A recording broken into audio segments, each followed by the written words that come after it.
मेरा अपना जो अनुभव है, जितना मैं समझ पाया हूँ, जान पाया हूँ, ऐसा लगता है कि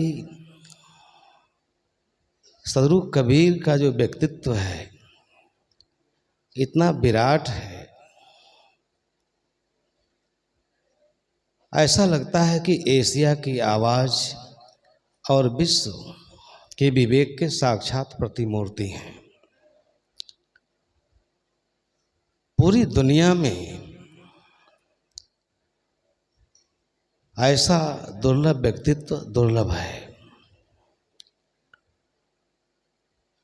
जिस काल में उनका प्रादुर्भाव होता है भारत की सांस्कृतिक राजधानी वाराणसी में, उस काल का हमें अध्ययन करना चाहिए। उन्होंने अपने इस भूमि पर अपने चरण रज रखे और भारत की आत्मा को अपनी विशेषता प्रदान की।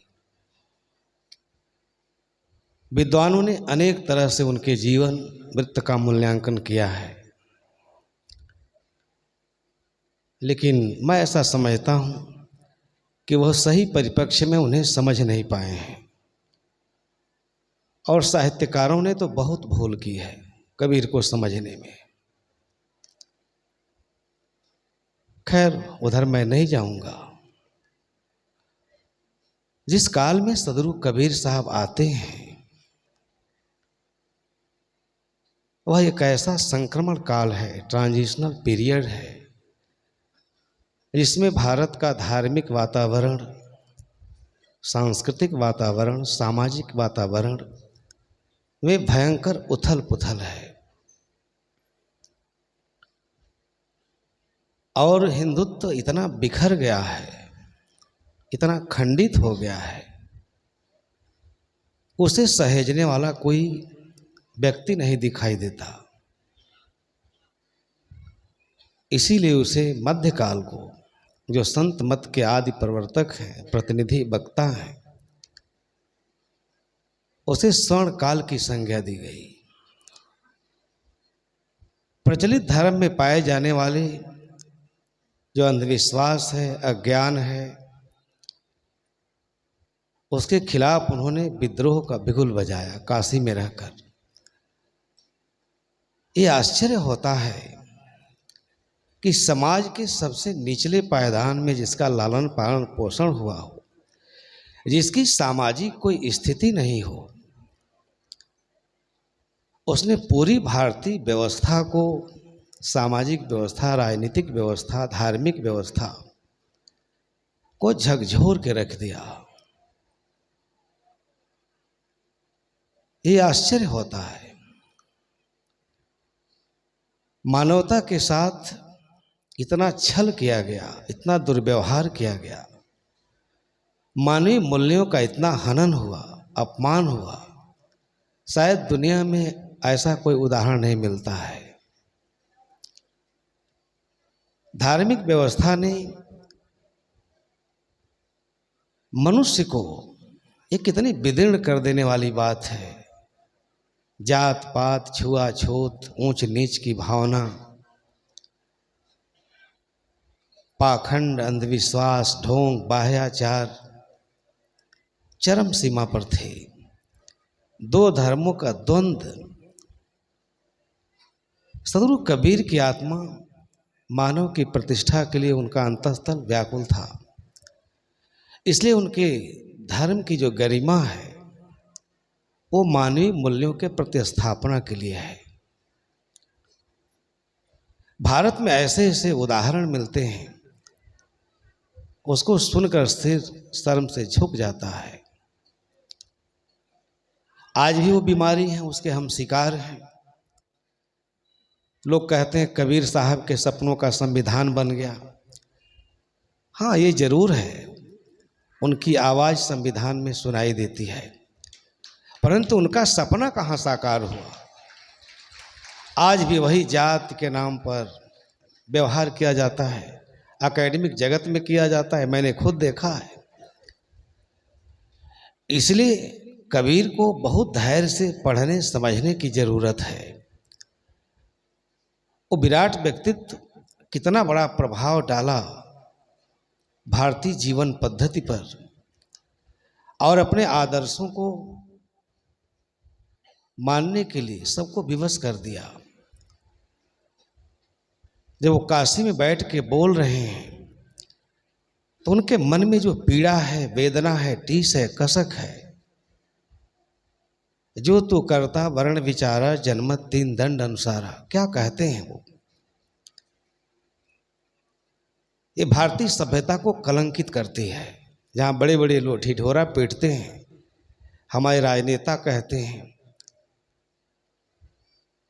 कि हमने क्या कहा, हमने तो विश्व को ही अपना परिवार माना।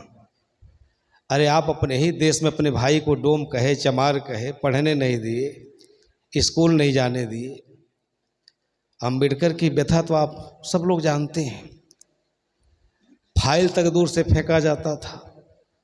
कहाँ हम कबीर को समझ पाए?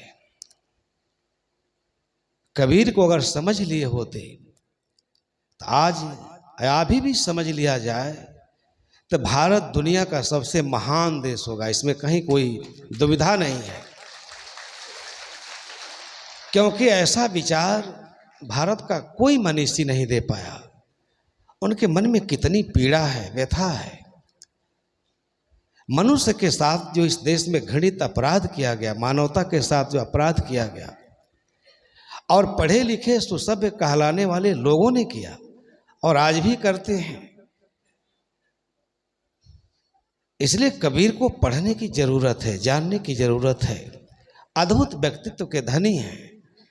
काशी में जिस जुलाहे, गरीब जुलाहे के यहाँ जिसका पालन पोषण हुआ हो, और यहाँ से लेके उड़ीसा तक उसके ज्ञान की जब आंधी चलती है तो परंपरावादी धर्मों की चूलें हिल जाती हैं। जब प्रश्न पूछते हैं, एक त्वचा हाड़ मणमुत्रा, एक रुधिर एक गोदा, एक बूंद से सृष्टि रची है, को ब्राह्मण को शूद्रा।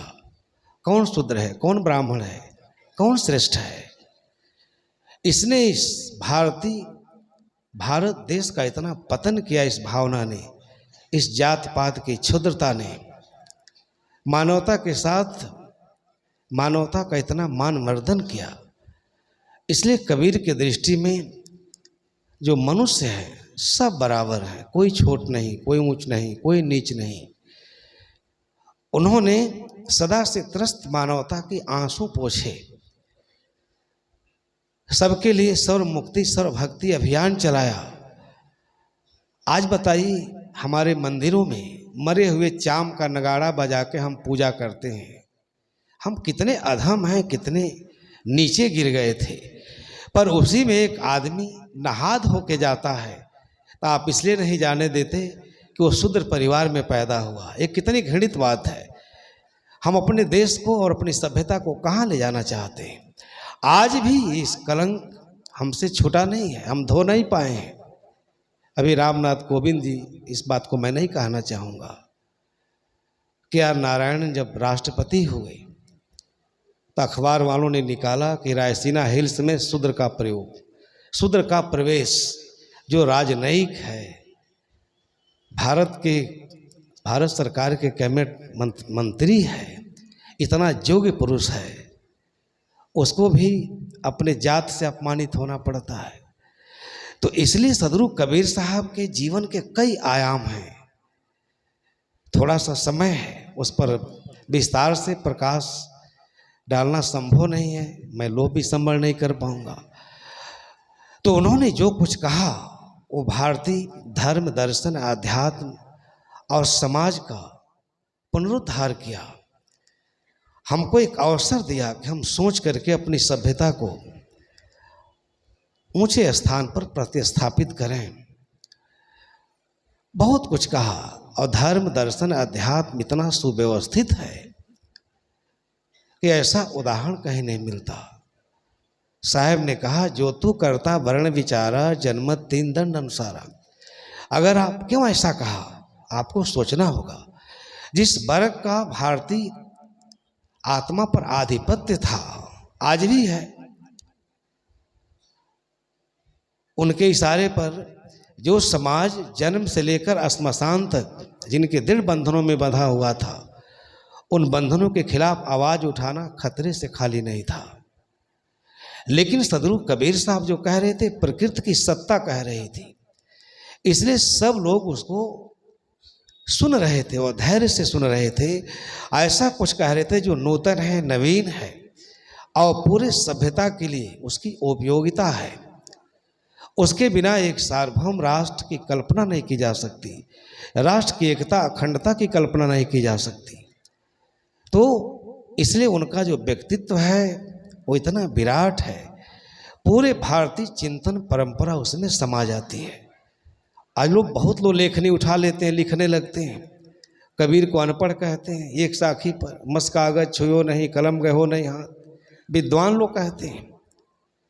जो कबीर इतनी बाणी कहे, पूरे वेद शास्त्र उपनिषद सारे चिंतन धारा की मीमांसा की और ऐसा सार्वभौम सत्य की व्याख्या की कि सब लोग उसके प्रति सबके मन में आदर आया, निरपेक्ष भाव से, निष्पक्ष भाव से। अद्भुत व्यक्तित्व है उनका, सदगुरु कबीर का।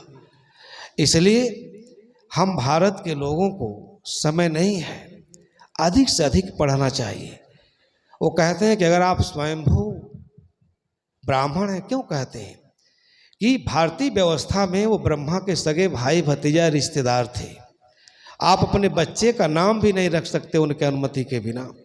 आप अपने परिश्रम के कमाए से बनाए हुए घर में उनके अनुमति के बिना प्रवेश नहीं कर सकते। कितनी विदीर्ण करने वाली व्यवस्था है।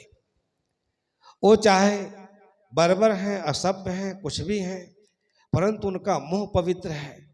जब तक आपके घर में जाके बैठ के भोजन नहीं कर लेंगे, आपको सत्यनारायण का कथा नहीं सुना देंगे। हमको एकदम अंधा बना दिया गया। इसलिए कबीर ने एक आंख दी, एक अंतर्दृष्टि दी, अपने को समझने के लिए, व्यवस्था को समझने के लिए। हमें अपार साहस दिया जीने के लिए, क्योंकि हमको हीन भावना से कुचल दिया गया था, उससे ऊपर उठने का। इसलिए उनका जो दर्शन है, उनका जो चिंतन है, उसके बहुत सारे आयाम हैं। सबको पढ़ना चाहिए, चिंतन करना चाहिए। जितना हम कबीर को पढ़ेंगे, जितना समझेंगे, उतना हम धार्मिक रूप से, आध्यात्मिक रूप से जो उस पर कुहासा है, जो हम बिल्कुल एकदम हीन भावना से ग्रसित हो गए हैं, हमें साहस मिलेगा। हम चीज़ों को समझेंगे कि धर्म क्या है, समाज क्या है, राष्ट्र क्या है, हम क्या हैं और हम पूर्ण मनुष्य के रूप में कैसे जी सकते हैं। उनको पढ़ करके हम सारे मानवीय सद्गुणों से अलंकृत हो सकते हैं और एक सुंदर और एक आदर्श मानव जीवन जीकर समाज के प्रति जो दायित्व है, राष्ट्र के प्रति जो दायित्व है, धर्म के प्रति जो दायित्व है, उसका सुंदर हम निर्वहन कर सकते हैं। इसलिए आज के परिप्रेक्ष्य में सदगुरु कबीर साहब के, चाहे वो सामाजिक चिंतन हो, धार्मिक हो, आध्यात्मिक हो, सबको बहुत ही मनोयोग से पढ़ने की जरूरत है। वो एक ऐसी व्यवस्था दी इस राष्ट्र को कि ये राष्ट्र उससे बहुत मूर्धन्य हो सकता है, संपन्न हो सकता है और अपने अंदर के जो हजारों साल की बुराइयां हैं उस पर विजय प्राप्त कर सकता है और एक आदर्श राष्ट्र बन सकता है। तो सदगुरु कबीर साहब के बारे में ज़्यादा कुछ नहीं कहूँगा। उन्होंने, उनके बारे में एक शायर ने एक जो शायर लिखा है, मैं सच्चे पथ का राही हूँ, कह सकता दिन को रात नहीं, ईमान बेच दूं टुकड़ों में, ये मेरे बस की बात नहीं। हर जगह जहां उन्होंने बोला, धर्म पर बोला, समाज पर बोला, जाति पाति पर बोला, कुरीतियों पर बोला, पाखंड पर बोला, एकदम वैज्ञानिक दृष्टि से बोला। इसलिए उसे सब आत्मसात किए। तो समय ज़्यादा नहीं है, साहेब जी आ चुके हैं मंच पर। आप सभी लोग कबीर को खूब धैर्य से पढ़ें। उनका जो निष्पक्ष ज्ञान है, उनका जो विवेक सम्मत ज्ञान है, जो वैज्ञानिक दृष्टिकोण है, वो हमारे लिए बहुत बड़ी विरासत है, पूरी दुनिया के लिए, पूरी मानव सभ्यता के लिए। तो आप लोग और भी साहब जी का भी विचार सुनना है। आप लोगों को बहुत बहुत धन्यवाद देते हुए और कबीर साहब को पूरा हृदयंगम करते हुए जीवन जिए, इन्हीं शुभकामनाओं के साथ अपने विचारों को विराम देता हूँ।